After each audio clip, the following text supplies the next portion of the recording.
Britain's shameful hate speech laws are back in the news after veteran white advocate Sam Malia was finally allowed back on social media after a 2-year prison sentence. He marked his return with a triumphant X post. "I'm back. My time away hasn't dimmed my spirit in the least. I rejoin the fray with renewed zeal." This is exactly what we expect from an Englishman. At trial, Judge Tom Bayliss called Mr. Malia xenophobic, nationalistic, and vitriolic, and said his behavior was corrosive to our society. On January 24, 2024, a jury accordingly found Mr. Malia guilty of intending to incite racial hatred. Well, how did he do that? For 5 years, he ran an internet group called 100 Handers, which designed stickers for people to download, print, and put up in public. A sign maker by trade, Mr. Malia laid out some 300 different designs in a variety of languages. People posted them in Britain, Germany, Spain, Australia, the Netherlands, and the United States. The most popular were benign. "We will be a minority in our own homeland by 2066, and it's okay to be white." But some were sharper, and some referred to Jews. "They have to go back, make America white again," and "anti-Semitism is caused by Semitism." Mr. Malia was well aware of hate speech laws. He instructed people not to post stickers in places where they might be considered incitement, such as non-white areas, mosques, or synagogues. At one point, he deleted a message that, after reflection, he thought could be interpreted as incitement. This made no difference. The jury found he intended to incite hatred, even though the prosecution had no evidence there had been any hatred from anyone. Jurors were helped along by the prosecution's expert witness, Professor Matthew Feldman, who has been writing about Britain's new far right since at least 2011. He spent the trial explaining that individual words in stickers had links to esoteric fascist concepts. He's now writing a transnational study of fascist ideology called Full Circle, A History of Fascism, 1919 to Present. Full circle. I suppose he's already got someone pegged as Adolf and someone as Benito. Fortunately, Mr. Malia did not have to spend the whole 2 years in the big house.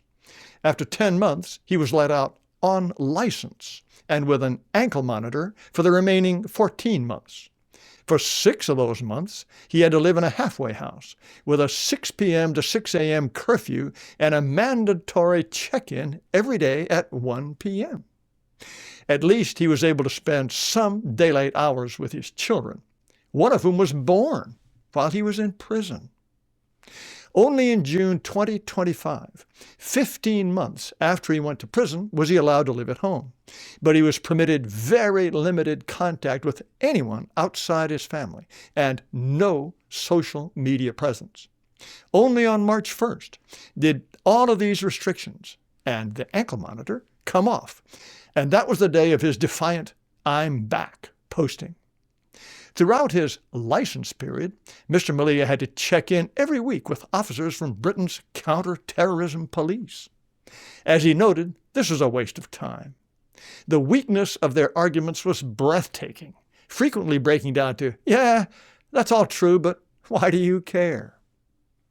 During his unplanned leisure time, Mr. Malia wrote a book, Legal, Truthful, Guilty, Diary of a Political Prisoner.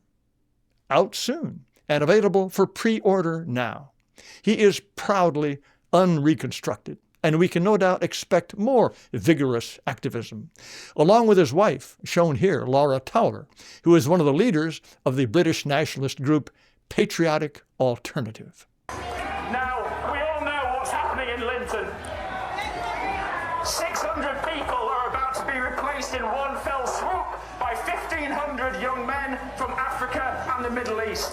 Those anti-white organisations, like those behind me, are now recommending the locals set up friendship groups for the migrants. This is a humiliation. You're about to be outnumbered 3 to 1, fearing for your daughter's safety, and then told to start The British thought police never rest. On May 15, 2023, James Allchurch got a 2.5-year sentence for distributing audio material intended to stir up racial hatred. From 2019 to 2021, he made some 200 podcasts, which he posted on Radio Arian, later renamed Radio Albion. Presiding Judge Hugh Rees called the podcasts a stain on our humanity for our fellow human beings. Nick Price of the Counterterrorism Division said the hateful and grotesque views that Allchurch shared on his podcast were a threat to our society. In cases like these, British papers usually just tell you the defendant was hateful or anti-Semitic and never quote him. I had to dig deep to find that he reportedly talked about Negroes, jungle bunnies, and ethnic purity. He described immigration as white genocide. He said non-white people should not be allowed to enter Britain. He said he was glad to hear when politicians were mugged by migrants who they brought into this country. Also, I really don't like to say it, but we need to have one of these politicians' daughters and get them raped by one of these grooming gangs and see if they do anything about it then. The media were shocked to learn that this monster had been living in a cottage in this cute Wales village, where he sometimes picked up shopping for older residents. The jury listened to 15 of Mr. Allchurch's podcasts, no doubt the most ferocious the prosecution could find.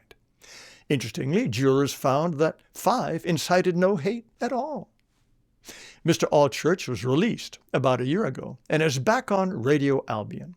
His latest podcast, from March 2nd, is about how the current Iran war could cause another refugee crisis. He's another incorrigible. It's all so tiresome. In 1993, I published an article by John Tyndall about a prison sentence he and a co-defendant served in 1986 under the very same laws that sent Mr. Malia and Mr. Allchurch to the big house. He titled it Prisoner of Democracy, which was exactly what he was.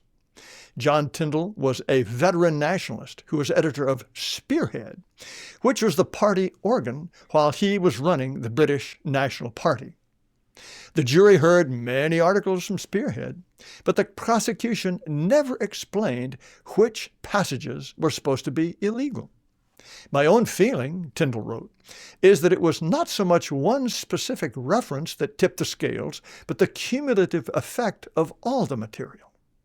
Tyndall believed the timid-looking jurors didn't think very hard about what incitement of hatred actually meant, but just did as they were told. Well, it seems that the judge thinks these two are dangerous characters who must be given a lesson, and who are we to disagree with him? Tyndall spent his full 6 months in Wormwood Scrubs, but found his jailers friendly and respectful. He said that not long before his time was up, one of the staff told him, "You two are only in here for saying what 3/4 of the country is thinking." Tyndall didn't like hate speech laws, but considered them good discipline. Americans, he said, sometimes express themselves in terms that are so crude and offensive that they are likely to alienate a great many would-be readers and appeal only to the mentally maladjusted. Tyndall got right back into the fight, sometimes literally, just like Sam Malia and James Allchurch. John Tyndall died in 2005, but I had the pleasure of meeting him some 30 years ago. I don't doubt he would be dismayed that the same tyrannical laws that sent him to prison are still an excuse to lock up patriots 40 years later. But I'm sure he would be very proud of the men and women who follow in his footsteps and who will not rest until the British people have reclaimed their country and made it once again Great Britain.